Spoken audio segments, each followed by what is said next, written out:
Le Lévitique, chapitre 14. L'Éternel parla à Moïse et dit: Voici quelle sera la loi sur le lépreux pour le jour de sa purification. On l'amènera devant le sacrificateur. Le sacrificateur sortira du camp et il examinera le lépreux.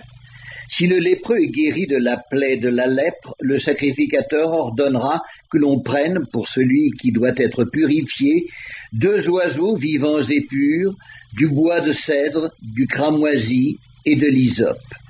Le sacrificateur ordonnera qu'on égorge l'un des oiseaux sur un vase de terre, sur de l'eau vive. Il prendra l'oiseau vivant, le bois de cèdre, le cramoisi et l'hysope, et il les trempera avec l'oiseau vivant dans le sang de l'oiseau égorgé sur l'eau vive. Il en fera 7 fois l'aspersion sur celui qui doit être purifié de la lèpre. Puis il le déclarera pur, et il lâchera dans les champs l'oiseau vivant. Celui qui se purifie lavera ses vêtements, rasera tout son poil, et se baignera dans l'eau, et il sera pur. Ensuite il pourra entrer dans le camp, mais il restera 7 jours hors de sa tente. Le 7e jour, il rasera tout son poil, sa tête, sa barbe, ses sourcils, il rasera tout son poil, il lavera ses vêtements et baignera son corps dans l'eau, et il sera pur.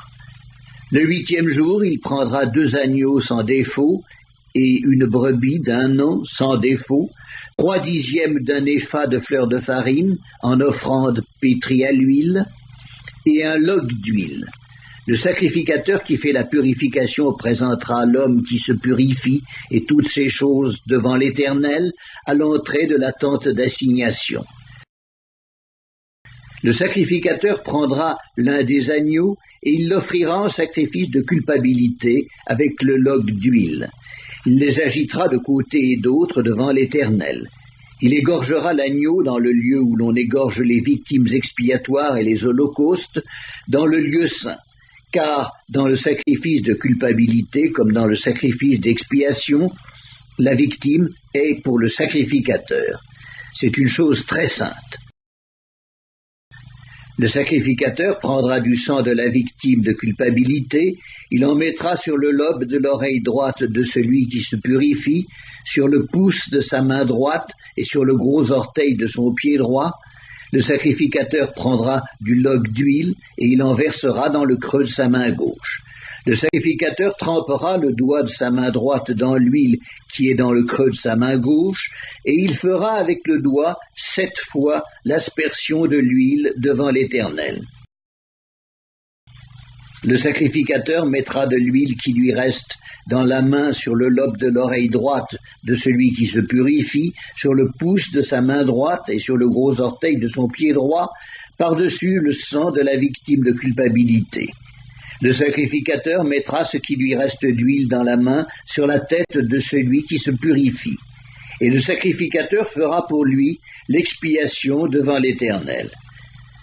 Puis le sacrificateur offrira le sacrifice d'expiation, et il fera l'expiation pour celui qui se purifie de sa souillure. Ensuite, il égorgera l'holocauste.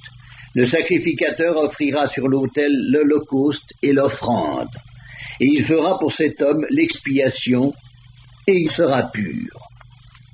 S'il est pauvre et que ses ressources soient insuffisantes, il prendra un seul agneau, qui sera offert en sacrifice de culpabilité, après avoir été agité de côté et d'autre, et avec lequel on fera pour lui l'expiation.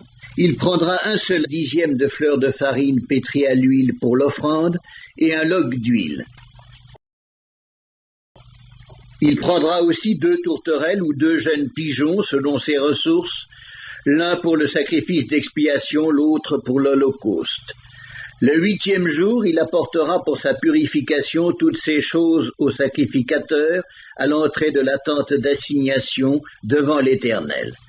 Le sacrificateur prendra l'agneau pour le sacrifice de culpabilité et le log d'huile, et il les agitera de côté et d'autre devant l'Éternel. Il égorgera l'agneau du sacrifice de culpabilité. Le sacrificateur prendra du sang de la victime de culpabilité, il en mettra sur le lobe de l'oreille droite de celui qui se purifie, sur le pouce de sa main droite et sur le gros orteil de son pied droit.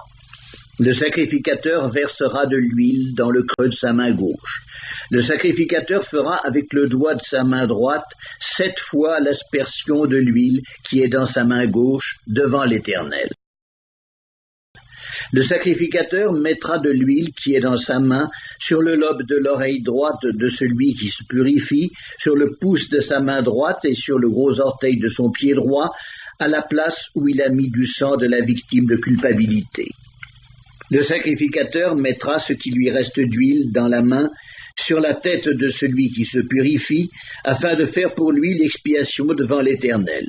Puis il offrira l'une des tourterelles ou l'un des jeunes pigeons qu'il a pu se procurer, l'un en sacrifice d'expiation, l'autre en holocauste avec l'offrande.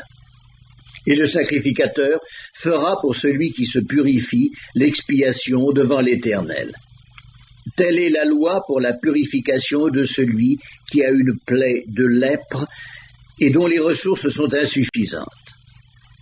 L'Éternel parla à Moïse et à Aaron et dit : Lorsque vous serez entrés dans le pays de Canaan, dont je vous donne la possession, si je mets une plaie de lèpre sur une maison du pays que vous posséderez, celui à qui appartiendra la maison ira le déclarer au sacrificateur et dira : J'aperçois comme une plaie dans ma maison. Le sacrificateur, avant d'y entrer pour examiner la plaie, ordonnera qu'on vide la maison afin que tout ce qui y est ne devienne pas impur. Après cela, le sacrificateur entrera pour examiner la maison. Le sacrificateur examinera la plaie. S'il voit qu'elle offre sur les murs de la maison des cavités verdâtres ou rougeâtres, paraissant plus enfoncées que le mur, il sortira de la maison et quand il sera à la porte, il fera fermer la maison pour 7 jours. Le sacrificateur y retournera le 7e jour. S'il voit que la plaie s'est étendue sur les murs de la maison, il ordonnera qu'on ôte les pierres attaquées de la plaie et qu'on les jette hors de la ville dans un lieu impur. Il fera racler tout l'intérieur de la maison et l'on jettera hors de la ville dans un lieu impur la poussière qu'on aura raclée. On prendra d'autres pierres que l'on mettra à la place des premières, et l'on prendra d'autres mortiers pour recrépir la maison. Si la plaie revient et fait éruption dans la maison, après qu'on a ôté les pierres, raclé et recrépi la maison, le sacrificateur y retournera. S'il voit que la plaie s'est étendue dans la maison, c'est une lèpre invétérée dans la maison, elle est impure.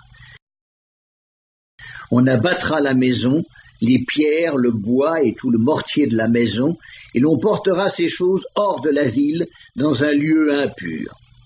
Celui qui sera entré dans la maison pendant tout le temps qu'elle était fermée sera impur jusqu'au soir. Celui qui aura couché dans la maison lavera ses vêtements. Celui qui aura mangé dans la maison lavera aussi ses vêtements. Si le sacrificateur qui est retourné dans la maison voit que la plaie ne s'est pas étendue après que la maison a été recrépie, il déclarera la maison pure car la plaie est guérie. Il prendra pour purifier la maison 2 oiseaux, du bois de cèdre, du cramoisi et de l'hysope. Il égorgera l'un des oiseaux sur un vase de terre, sur de l'eau vive. Il prendra le bois de cèdre, l'hysope, le cramoisi et l'oiseau vivant. Il les trempera dans le sang de l'oiseau égorgé et dans l'eau vive, et il en fera 7 fois l'aspersion sur la maison. Il purifiera la maison avec le sang de l'oiseau, avec de l'eau vive, avec l'oiseau vivant, avec le bois de cèdre, l'hysope et le cramoisi. Il lâchera l'oiseau vivant hors de la ville, dans les champs. C'est ainsi qu'il fera pour la maison l'expiation, et elle sera pure. Telle est la loi pour toute plaie de lèpre et pour la teigne, pour la lèpre des vêtements et des maisons, pour les tumeurs, les dartres et les taches. Elle enseigne quand une chose est impure et quand elle est pure. Telle est la loi sur la lèpre.